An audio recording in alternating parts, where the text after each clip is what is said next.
تعالیٰ علیہ وسلم کی بارگاہ بکس پناہ میں اپنی غلامی کا ثبوت پیش کرنے پڑھیے بابا سے بلند اللہم صلی علی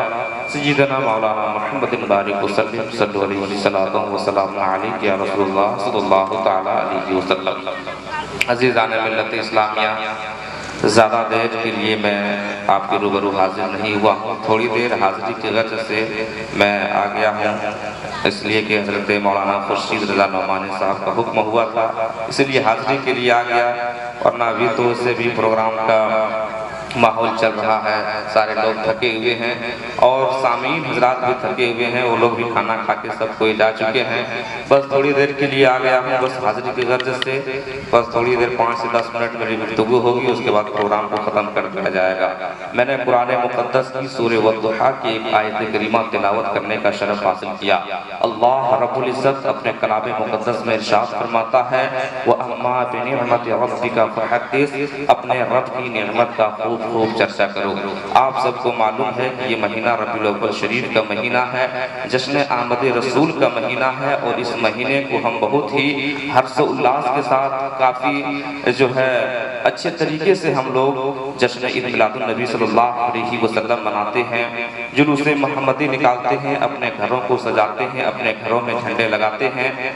یہ سب کوئی ناجائز اور بدعت کام نہیں ہے، بلکہ یہ سب خود نبی کریم صلی اللہ علیہ وسلم کی سنت ہے، جشن عید میلاد النبی کی محفل منعقد کرنا۔ وقت اتنا زیادہ نہیں ہے کہ زیادہ تفصیلی گفتگو کی جائے، بس اتنا سمجھ لیجئے کہ جب میرے آقا صلی اللہ علیہ وسلم اس خاکدانِ گیتی پر تشریف لائے تو میرے آقا صلی اللہ علیہ وسلم کی آمد پر پوری دنیا والے خوشی منا رہے تھے۔ اسی کو کسی شاعر نے کہا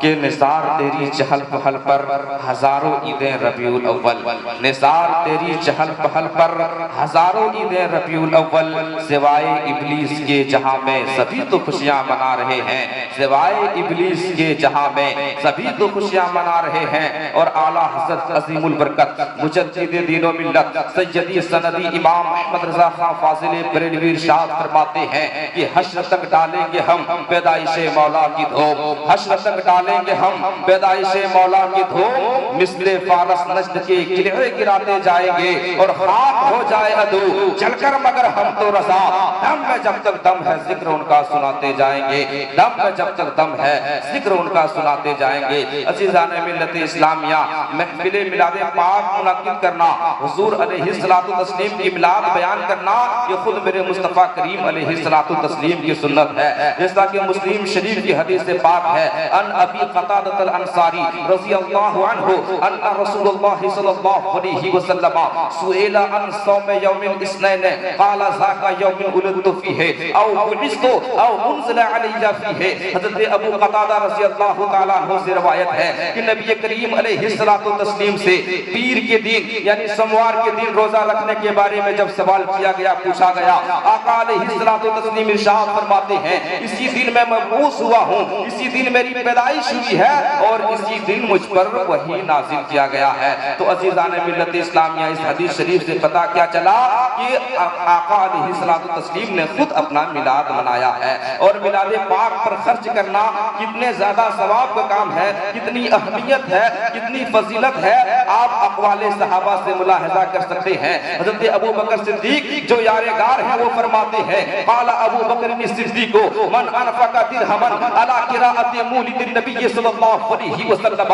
وکان رفیقی فی الجنہ۔ حضرت ابو بکر صدیق فرماتے ہیں کہ جس نے نبی پاک کے میلاد پاک پر 1 درہم بھی خرچ کیا وہ جنت میں میرے ساتھ ہوگا۔ قال عمر بن الخطاب من عظم مولد النبی صلی اللہ علیہ وسلم فقد احیا الاسلام۔ حضرت عمر فاروق فرماتے ہیں کہ جس نے نبی پاک کی میلاد پاک کی تعظیم کی گویا اس نے اسلام کو زندہ کیا۔ قال عثمان من انفق درہما علی قراءۃ مولد النبی صلی اللہ علیہ وسلم فکأنما غزوۃ بدر و حنین۔ حضرت عثمان غنی فرماتے ہیں کہ جس نے نبی پاک صلی اللہ علیہ وسلم کے میلاد پاک پر 1 درہم خرچ کیا گویا کہ وہ بدر و حنین کی جہاد میں شریک ہوا۔ قال علی المرتضی من عظم مولد النبی صلی اللہ علیہ وسلم لا یخرج من الدنیا الا بالایمان ويدخل الجنت بغیر حساب. حضرت مولا علی کرم اللہ وجہ کریم فرماتے ہیں کہ جس نے نبی پاک صلی اللہ علیہ وسلم کی میلاد پاک کی تعظیم کی اور اسے بیان کرنے کی کوشش کی تو دنیا سے ایمان کے ساتھ جائے گا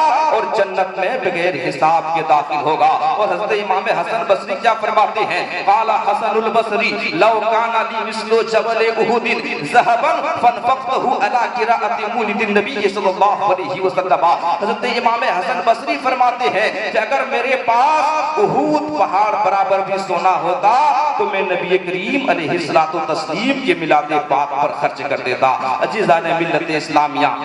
آپ نے سنا کہ میلاد پاک کی تعظیم کرنے میں، میلاد پاک پر خرچ کرنے میں کتنا زیادہ اس کی اہمیت ہے، کتنا زیادہ ثواب ہے کہ حضرت حسن بصری فرماتے ہیں کہ اگر میرے پاس احد پہاڑ برابر بھی سونا ہو تو میں اس کو کسی دوسری چیز میں نہیں خرچ کرتا بلکہ میلاد مصطفیٰ پر خرچ کر دیتا. تو ہمیں چاہیے کہ یہ نبی کونین علیہ الصلوۃ والتسلیم کی آمد کا مہینہ ہے، ہم نبی کریم سے عشق کریں، ان سے محبت کریں، ان کی تعلیمات کو اپنی زندگی میں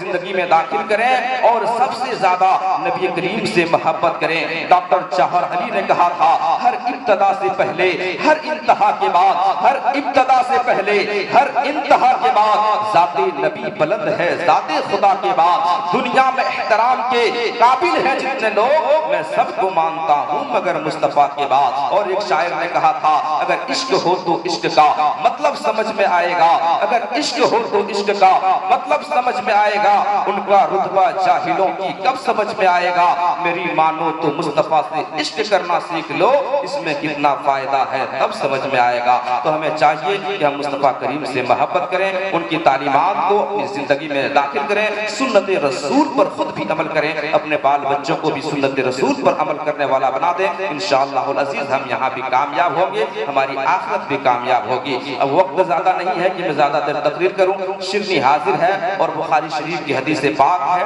بشروا ولا تنفروا، خوشخبری دو اور نفرت نہ پھیلاؤ، یسروا ولا تعسروا، آسانیاں پیدا کرو تنگ دستی پیدا مت کرو. اسی لیے اگر میں زیادہ سناؤں گا تو یہ زبردستی ہو جائے گا اور میں زبردستی سنانے کا قائل نہیں. بس دعا کرتا ہوں اللہ رب العزت کی بارگاہ میں کہ اللہ تبارک و تعالیٰ آج کی اس پروگرام کو قبول و مقبول عطا فرمائے. حضرت مولانا خورشید رضا نعمانی صاحب کے والد کو جنت الفردوس میں اعلیٰ سے اعلیٰ مقام عطا فرمائے، کروٹ جنت نصیب عطا فرمائے، ان کے درجات کو بلند عطا فرمائے، ان کی قبر میں رحمت و نور کی بارش فرمائے. وآخر دعوانا الحمدللہ رب العالمین، استغفر اللہ ربی من کل